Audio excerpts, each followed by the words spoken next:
Greetings and salutations. Welcome to Knife Chats with Tobias. Oh, hello, and welcome back to another ramble, I guess you could call it.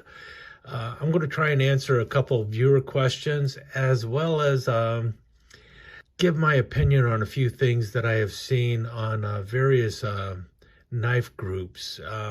In particular, if you notice, there's a bunch of red knives here in the middle, and this one is obviously by Victorinox. It's a Swiss Army knife.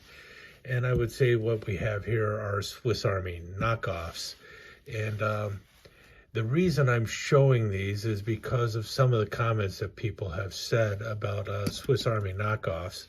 Now, before I get to the Swiss Army knockoffs, let me show you this knife here. It's one of the knives in my collection that I thought is kind of cool.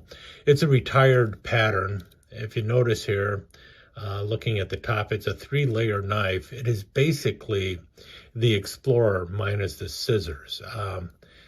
Not sure why Victorinox retired it. A lot of people like 3-layer knives, and this one has the tools that are ideal for me. Now, not everyone wants the same tools on a Swiss Army knife. I know a lot of people don't want that right there. I have no problem with the corkscrew. The front blades are your typical, your little can opener here with the little screwdriver tip. And then you've got the cap lifter, screwdriver, and wire stripper. This one does not have a half stop. And then in the back, you got your small blade and your main blade.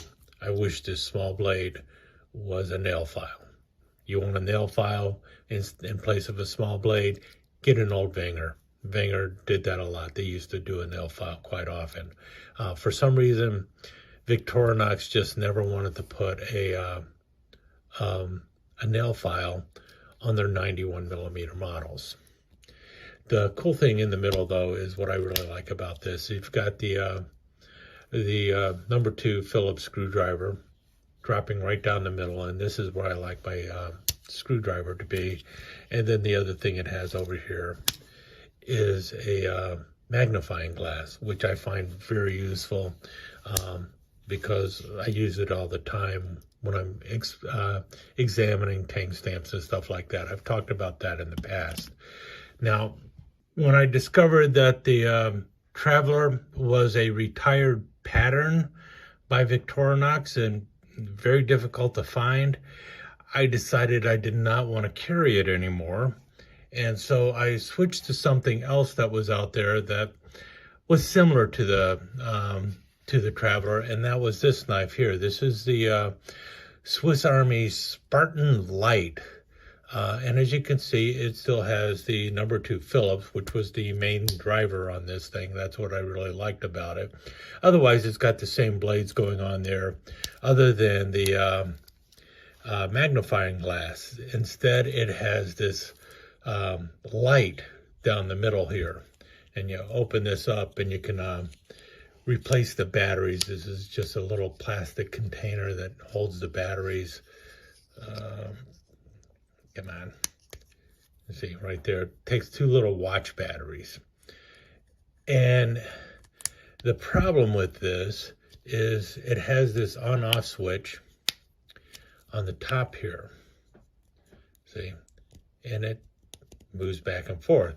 You push it forward. I think you push it forward and the light comes on, or vice versa. And I think in the forward position, the light is off. In any case, whatever, you move it back and the light comes on. And basically every time you drop this in your pocket, you got a 50-50 chance of turning the light on or off. And that was the problem with this, because I would go through batteries like crazy because this light would continuously come on in the pocket. I suppose people could say, well, you could wear it in a slip and all that other stuff. Well, it's a pocket knife. I drop knives in pockets, and that was a problem with this. So it's like, man, this is ridiculous. It was nice to have a light, but what good is the light if all you ever do is keep changing the batteries, because the light keeps coming on in your pocket when you don't need it on. And so for that reason, and also if you notice, even though these are both 3-layer knives, notice the difference in thickness. That light takes up a lot more space than the magnifying glass. So even though this is a 3-layer knife, just like this one, both of them are 3 layers, this one is a little bit thicker. And I decided, you know what, I'm going to bite the bullet and move on and just grab an Explorer, which is what I did, you know. And the thing is the Explorer is about the same thickness as the Spartan Light. The only difference is it has scissors with it instead of the big light. And I went ahead and put on plus scales on here, so I also have a ink pen with this, and the little screwdriver for eyeglasses and such. So this is an Explorer Plus now. It came as an Explorer. I changed it to an Explorer Plus. This ended up being my everyday carry because the Traveler wasn't available anymore. But that is one of the things that happens with Swiss Army knives. And a lot of people complain, why don't they still make this? It's like, well, because it didn't sell as well as the Explorer. The Explorer has a little more functionality. And I tell you what, this is one of those things that drives me nuts about it, is everyone talks about how great Swiss Army knives are, and I really am a big fan of them, but they have some features that really need to be addressed. And one of them is like this light here, because you have the light here on the Midnight Manager, and the way this one works is you push a button and the light comes on. This battery and this knife has been working for years, whereas this one would last for weeks because it was continuously coming on in the pocket when I didn't need it on. So are Swiss Army knives perfect? Are they the greatest knife in the world? No. Sometimes they will have some flaws, and they often will have tools that you really don't need on your knife. So that's part of what I wanted to say. But the other part had something to do more with these, which are Swiss Army knockoff knives, and the attitude of the Swiss Army knife community towards them. Now, there are some Swiss Army knife groups that if you were to show any of these knives on their channel, you know, and because they're not a true Victorinox or a true Wenger Swiss Army knife, you know, they're not an original Victorinox Swiss Army knife or a genuine Wenger Swiss Army knife, they will immediately take it down. They don't want to see it, they don't want to talk about it or anything else. Even if you're asking a legitimate question about the knife, it's like you cannot discuss it there. And I understand that, you know, the admin can do whatever he wants. It's his group. You know, they can roll with an iron fist. Other places are much more lax about it. And that's where you usually see these kind of knives show up, where the admin is a little more lax about what can show up on his Swiss Army knife group.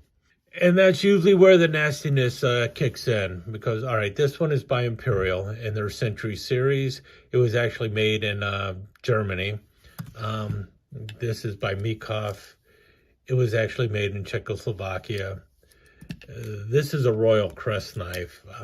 This one is made in, I believe, China. Royal Crest knives were also made in Japan at one time. This is a Corium.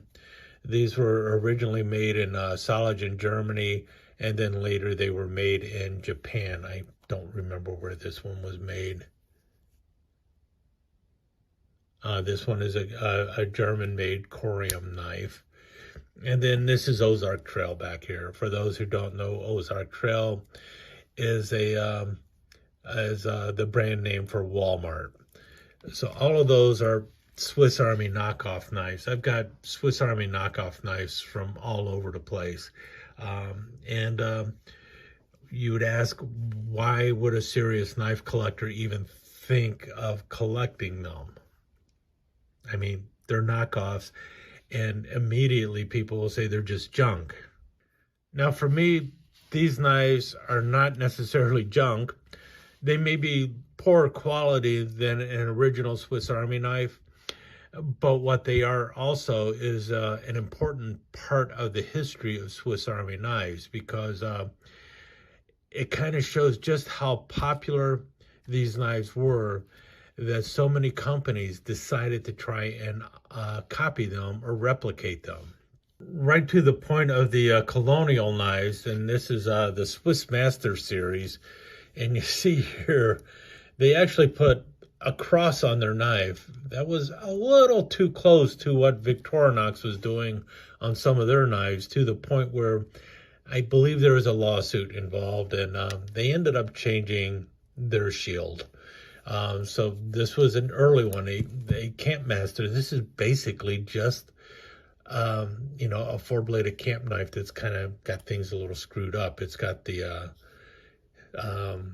punch and the main blade up front, and then you got in the backside the can opener and the screwdriver cap lifter. But this is just a camp knife, but they were passing it off in their Swiss Master series. They put red handles on it and everything else.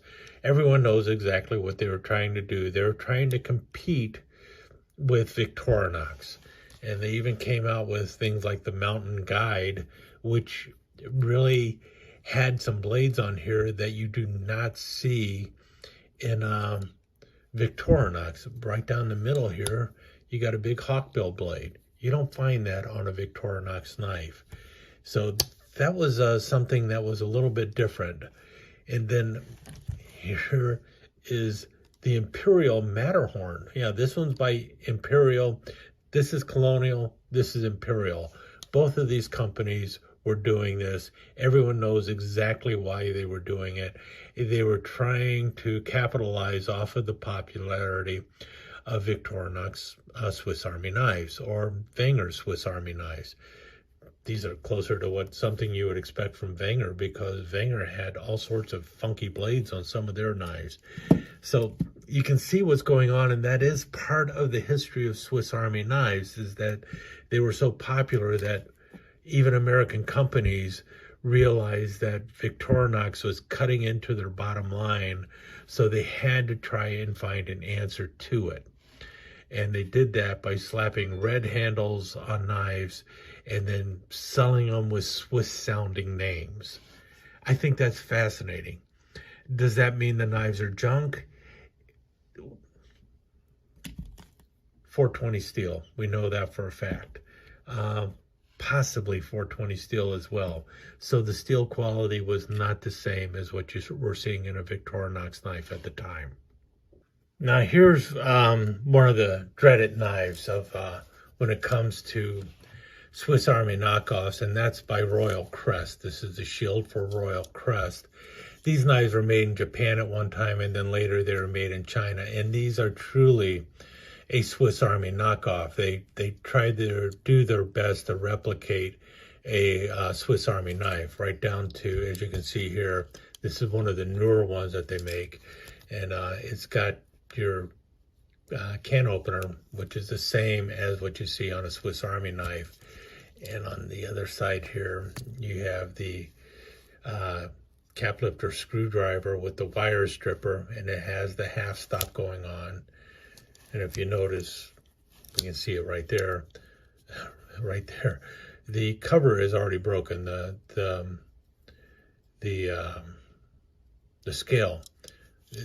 I bought this knife brand new, and it came with a cracked scale. That's not uncommon with these things. And you can see the toothpick is entirely different than what you see, and then very flimsy tweezers on these knives. I bend them so they won't fall out. But otherwise, this looks like a Swiss Army knife, right down to what it is it's basically a copy of the Champion. Look at the blade arrangements going on there. See that? Almost the exact same thing. Thickness-wise, about the same. You can see there's a different shade of red. The big difference, I think, in this is right here. You have a metal ring for your magnifier. And none of the tools operate very well. This is truly a Swiss Army knockoff in every shape and form when you look at it. It's nowhere near the quality of what you have in this knife. So yes, it's good to point out the differences between these knives, but is it junk? You can say that it's not going to perform as well as a Swiss Army knife will. However, many people have commented that this saw works pretty good, and the scissors on these works pretty good. But if you notice, watch the blade going in. I have to push it all the way down. It is not going to just easily fall into the place, as opposed to, here's these two blades. You have an actual snap going on. They drop nicely and everything else. Got scissors. I feel confident that those are going to work pretty well.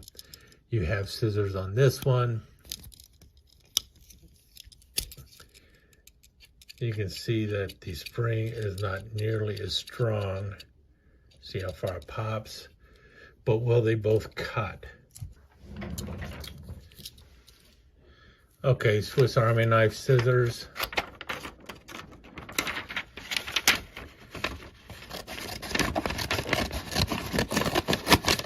Yes, they're cutting fairly decently, and we put on these.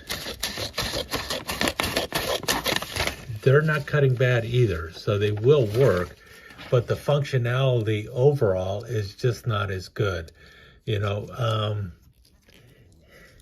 And so I can't really say, and notice it did not close very well. Got to push it down. So I can honestly say that the build quality of this is not the same. I do not know the quality of the steel. I do not know how long those blades are going to last or anything like that. I do know that overall I can trust the quality and the quality control and the overall build quality of this over this knife. This knife is going to cost you 4 or 5 times more money. That's what I can honestly tell you. I cannot really honestly just come right out and say you bought a bunch of junk. I can tell you that the quality of this knife, the Royal Crest, is not going to be the same as what you have in the Victorinox Swiss Army knife. It is a knockoff. If you want to buy it, buy it. But I can tell you, you'll get more satisfaction out of this knife in the long run. And I can kind of tell you the same thing about this knife from Wally World, you know, the Ozark Trail here. The quality of the build is not going to be the same as what you have in a Victorinox knife. Of course, this knife, I think when I bought it, cost about $8. And it has scissors on it and everything else. So if I were to be buying a Victorinox knife in Walmart at the same time as this knife, this one would have been around $8. A Victorinox knife with similar features would have costed probably about $30. Now, let's say I'm just taking this on a camping trip and I'm not worried about anything other than using it that camping trip, and after that I'm just going to throw it in a drawer or something like that. This is a junk drawer knife for you. What you have on it is you do have a can opener. Not the sharpest can opener in the world, so if you really wanted to use it as a can opener, you're probably going to have to sharpen it and stuff. The Victorinox can opener is going to be working right out of the box. You do have the cap lifter screwdriver here, that wire stripper. Just look at the difference between the two. You can see significant differences and just the quality of the build. You know, one of them is also a little bigger and this is a little more rounded and everything else. The wire stripper does not look like it's going to do anything at all. But if all you're using it for is to open a bottle of beer, both of them are going to work just fine. So it really comes down to what you want to do with it. You do have a single main blade, just one blade. You don't have the other blade. Most likely 420. That's what most of the Walmart knives are made out of, is just a 420 steel. You do have a wobble in it right away, but you also have a pair of scissors on here. So this is more like a super tinker or a climber because it has a pair of scissors. And again, the scissors actually do work. People have started catching on to how to make a decent pair of scissors. Do they work as good as those on a Victorinox? Out of the box, more or less they do. However, I had two of these. I was going to be giving one of them away, but I can't really give the other one away because after using the scissors on the other one about 3 or 4 times, the scissors broke. That doesn't happen with a Victorinox knife. And so right out of the box, it looked pretty good, but this pair of scissors has been working for quite some time now, so there is more of an issue with quality control with this knife than you have with the Victorinox knives. And that's really what you see with a lot of them, especially the ones coming out of China. The quality control is not the same as what you have with Victorinox. The Swiss Army knives have a much better quality control going on. However, if what you were looking for was a Victorinox knife with a 2D screwdriver on the back, and this was the big selling point to me, it's like, wow, this has a Phillips driver on the back that is 2D, and it also has a corkscrew.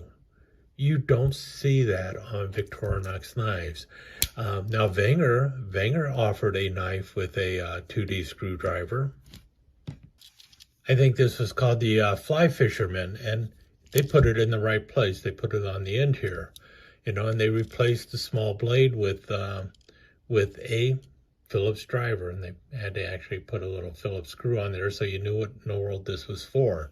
So it has been done by at least Wenger, but for some reason it just wasn't felt to be that popular, so it just disappeared. However, Walmart has one with it, so that's why I picked it up. So there are some things that you see on these other knives that is just kind of unique to them. And then I got this one because it's by Mikov out of Czechoslovakia. It's nice to know that even in the old communist Czech Republic, they were fascinated with Swiss Army knives, and they also copied them. And this is by Corium. This one is made in Germany. A lot of people say the only good ones are the German knockoff Swiss Army knives. This thing is, well, I can't really fault it too much. It's from the 1950s. Very funky. And this is actually, I think, the basis of all the later Swiss Army knockoff knives that ended up coming out of Japan and China. I think they started with Corium. When Corium moved the business to Japan, I think that's where a lot of other companies started knocking them off as well. And any case, you can see here that I have quite a few of them. I find them fascinating. I'm one of those people who will agree 100% that the quality of a Swiss Army knockoff is suspect, and 9 times out of 10, the quality is going to be nowhere near the same as an original Victorinox Swiss Army knife or a genuine Wenger Swiss Army knife. But to just dismiss the knives out of hand as junk without actually explaining why is a disservice to the knife community, in my opinion. And also to ignore their importance in the history of pocket knives is also problematic, at least in my opinion. So to me, the collectors of Swiss Army knives, they kind of need to chill out a bit every time they see a Swiss Army knockoff. You don't have to be a rabid attack animal against anything that is not the original or the genuine Swiss Army knives. It's better to point out what the differences are and recognize that they're there. And I guess at this point, this video has been going on long enough, so I think I'm going to have to address these other knives in a future video. Let me take just a second to thank you once again for dropping by and spending a few minutes here at Knife Chats with Tobias. I really do appreciate it, and I do appreciate any comments that you leave.